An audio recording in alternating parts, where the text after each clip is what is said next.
Hello everybody, it's Pineapple here, back with another video. And so today we're talking about the fish once again, because as all of you know, I'm a big fan of Ghoti, and it just got some new support over in the OCG, and it's really good. I like it a lot. It contributes to the non-linear mid-range combo-y style of Ghoti, in a way that I think is really fun and interesting. I'm very excited to see where it goes. So with that, let's hop into the cards. First up we have Haze of the Ghoti. It's a level 2 fish, and unlike all the other level 2 fish in this archetype, it is not a tuner. I think that's really cool and interesting, and it goes very well with the brand new Synchro 4 that we just got as well. And you can only use the first, second, and third effect of this card's name once per turn. If you control a fish monster, special summon this card from your hand. That's a really great effect, just a free extender. And if a monster is special summoned to your opponent's field, you can target one of them and one of your banished level 6 or lower fish monsters. Banish both that opponent's target and this card, and if you do, special summon the other target. So in other words, it tags out into a bigger fish, as well as removing an opponent's monster from the board. And during the standby phase of the next turn after this card is banished, you can special summon this banished card. This card is really cool. It's the first level 2 that comes back that isn't a tuner, which I think is really good.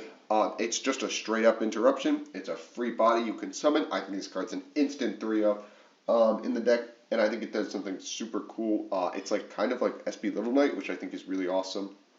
This card seems really awesome. I'm really excited to see where this goes. And frankly, it seems like a really strong card. So I'm very interested to see where this goes. And then we have the brand new level 6, Moonlight of the Ghoti. You can only use the first and second effect of this card's name once per turn. If it's normal or special summon, you get to add a fish monster from your deck to your hand, except itself, then banish a fish from your hand or face of field. In other words, it can search Super Ancient Deep Sea King Coelacanth, which is a super powerful card that enables a whole bunch of crazy combos, which I think is really awesome, and I'm really excited to see where that goes. And if it becomes banished, you can banish a fish monster from your hand, face of field, or graveyard, except itself. Special summon this card. This card is really good. It searches, it banishes, and then it comes back as an extender when it gets banished. Really good card. To me, the fact that it searches something like a Deep Beyond, or not Deep Beyond, forgive me, a copy of Super Ancient Deep Sea King Coelacanth is really good. And I'm really excited to see how this slots in. I think the Coelacanth version's ceiling is so high, and the fact that it has an actual in-engine searcher is really cool, and will help to contribute to that, again, non-linear combo style that Ghoti is known for, of synchroing on your opponent's turn and setting up a couple interruptions. And then we also got this brand new Synchro 4 fish. It's called Fish Lab, and it's a tuner synchro monster. It's a fire, which is really weird. It's generic materials. And you can only use the first and second effect of this card's name once per turn. If it's sent to the graveyard as a synchro material, you can special summon 2 lamp tokens. They're fire fish level 2. And then you're locked into fish monsters in the extra deck. And if you control a fish synchro monster, you can banish this card from your graveyard, target a card on the field, destroy it. I think that's a super cool effect. I wish it was a quick effect to pop. But again, I think it provides some, more recoverability, ability to play through things. And again, I think it's something that Ghoti needs, especially with a, level 2 non-tuner that they can use to go into this. Super interesting card, especially with, having, again, level 2 extenders now. It means that they can actually get the pop and go into their Synchro 6 with this. So with that, let's hop into some, theoretical gameplay. Now, I figured it's always good to have a short demonstration, and of course, due to the nature of Ghoti being a very, non-linear, funky deck, combos are very strange, so this is a 3-card combo, keep that in mind. But again, figuring out the lines yourself, this is just a quick demonstration of course, what you can do with the deck at all. Of course, we're going to start with, of course, the boy in Leaf Fish.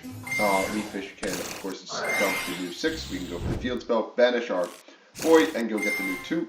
From here, we can summon out by banishing any 2 from our hand. We can go get Coelacanth, and then banish our 2 to come back in Haze. From here, we can make Keeper, go for Coelacanth, summon a whole bunch of guys, go for this copy of Monoceros to bring back our Coelacanth, go for a 6, banish this copy of Snopios, banish Chef, and then get back our Snopios, make a copy of Little Knight, and standby, we get to get back all of our guys, which means we can go full Ghoti combo. We have Little Knight to banish, and it's giving us the space for Snopios. We have Haze in order to banish, again, Snopios to come out, and we can go Deep Beyond, all with a Baron Negate up. Super strong combo. We have the recycling post with this copy of Leaf Fish, so we can recycle everything, go again. We have, of course, the copy of Zap in rotation. And again, this deck is non-linear, and once it gets its wheels going, it's pretty hard to stop. But I do really think this deck seems really strong, especially when you're using Coelacanth to stick a Little Knight on the board. Like, that seems really strong. You're going to be removing all your stuff. The fact that you can use Haze as an interruption as well, so you basically have 2 Little Knights up, seems really, really strong, especially when you can reborn back stuff. Again, I think this seems like a very, very strong combo source. As long as you draw enough Ghoti names, you can do pretty much whatever you want with the deck, because anything that gets you to Coelacanth and 2 guys on board to make a Biskeeper to get Coelacanth out of your hand is enough to do basically Little Knight, Baron, and Deep Beyond on the Crackback, along with Shinopios and a whole bunch of other shenanigans, potentially White Aura mixed in. It seems really good. Ghoti is a deck of all extenders, but unlike Reptile, it does have some payoffs, especially with something like a Little Knight being so generic that you can just play Little Knight control if you really need to. And Haze, again, doubles up as a second Little Knight. So if you guys did enjoy this little demonstration thought discussion on the new fish cards, make sure you guys like and subscribe. I certainly enjoyed messing around with it. I can't wait till these cards get into TCG. There's definitely going to be a lot more content on this deck up in the upcoming future on the channel. So make sure you guys have your noties on for that.